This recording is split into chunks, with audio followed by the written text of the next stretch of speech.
The following is a 6th grade lesson for the 14th of April, 2017. Started off class by, turning in our missing affinity challenges. It's been a couple days since I've seen everybody. So, you turned those in. That was able to get those done. And today, basically, we're just going to work on speeches.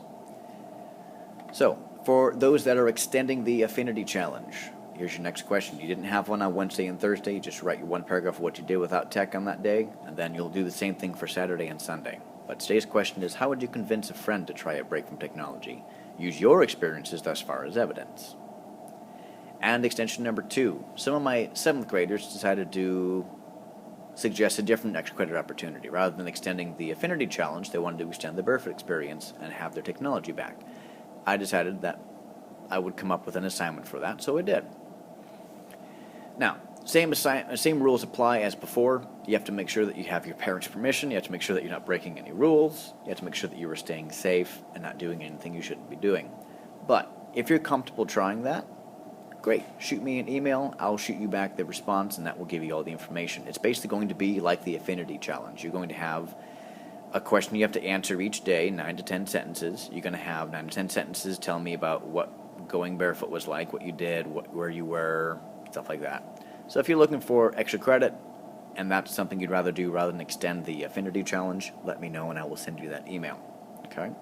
Again, that all ties into being safe and obeying the rules of your parents and wherever you're at. Alright, speeches. Reviewing the dress code real quick. Girls, you're allowed to wear dresses and skirts, dress shirts and dress pants, no jeans, leggings, yoga pants, or shorts. You may wear dress shoes, flat sandals, or you may give your speech barefoot. And no lace-up shoes, Vans, or boots. No one has really checked with me, okay? I'm just going to show the pictures again real quick to give you examples of those were skirts and dresses, or skirts and button-up shirts. Here are dress pants and dress shoes. Okay, here's different kinds of dresses. Again, if you dress fully in a dress, you get extra credit points.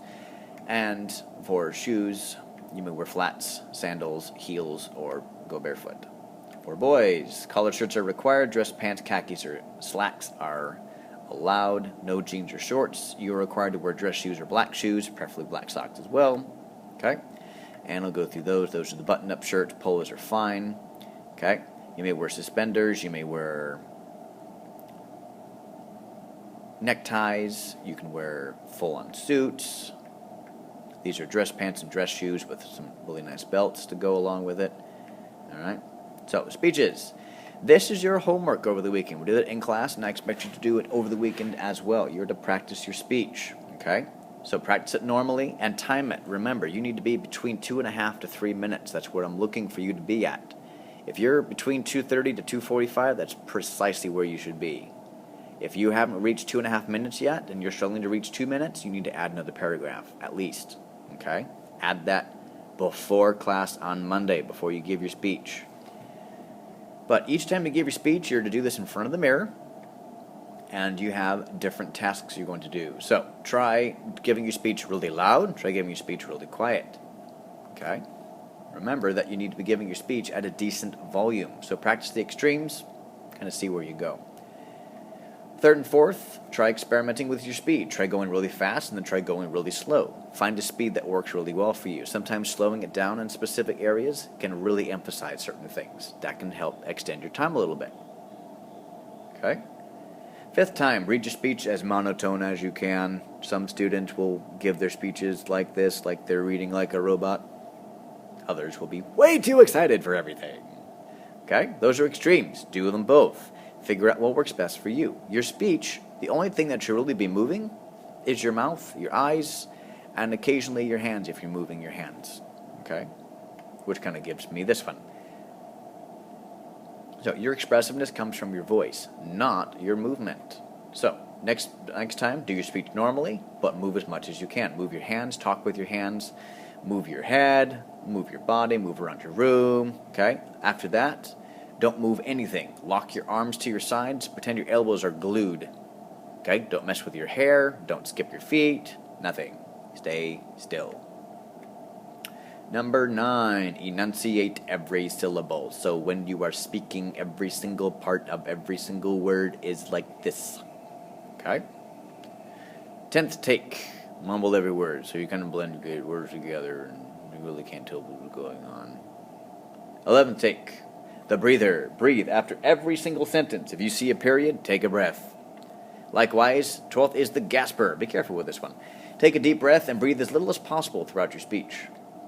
13th take is the glancer. Take turns looking and not looking at your speech. Remember, you want to give your speech to the people that you're giving it to, not your note cards, which means you shouldn't be looking at your note cards all that much. Purpose behind doing all of this, I didn't really get to this in class today, but we ran out of time. Okay, but you're to give your speech and dynamics is your volume, which is something I'm going to be grading you on. Okay, read your speech as fast as you can or slow as you can. Tackles nerves. You normally tend to speed up a little bit when you're nervous, so focusing on your speed helps. Read your speech monotone or overexpressive. Again, your expression and delivery comes from your voice. If you don't sound like you're excited to be talking about what you're talking about, no one's going to want to listen to you. Likewise, if you're too excited and it doesn't match the tone, you might lose some of the important points. Okay, moving or not moving. Distractions and nervous tics. A lot of students will move their feet. They'll sway back and forth. They'll mess with their hair. A lot of things happen when students get nervous. Okay, those are distractions. Those are nervous tics. You're not allowed to do those during your speech. Okay, enunciating or mumbling. Some students are genuinely terrified of standing in front of other people talking. So they will mumble because it makes them feel like they're not really saying anything, no one's really paying attention to them. You're still going to be in the front of the classroom by yourself. So have people listen to what you're saying. What you're saying is important. It deserves to be heard. So pronounce your words properly. Breathe after every sentence or breathe as little as possible. Time your breaths appropriately. Some students just rush through it on deep breaths. Other students breathe too much, and it makes you nervous. Taking your breaths appropriately will help calm you down, believe it or not. All right? Take turns looking and not looking at your speech. That's eye contact. Half the time you're speaking, at least, should be looking at the audience, not your note cards. All right. And last but not least, project your voice and your confidence, and you will come out just fine. To do this, pull your shoulders back, not crazy pulling them back, but just pull them back a little bit. Stand up straight, and remember, you got this. Don't hold yourself back. Okay? This is what I call the look of confidence. Okay? So you got that man on the left here, he's in his suit. His shoulders are back. He looks like he knows what he's doing.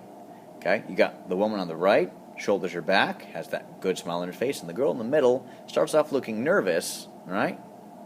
And then notice how her face changes just a little bit. That's a look of confidence. She's got this, and so do you.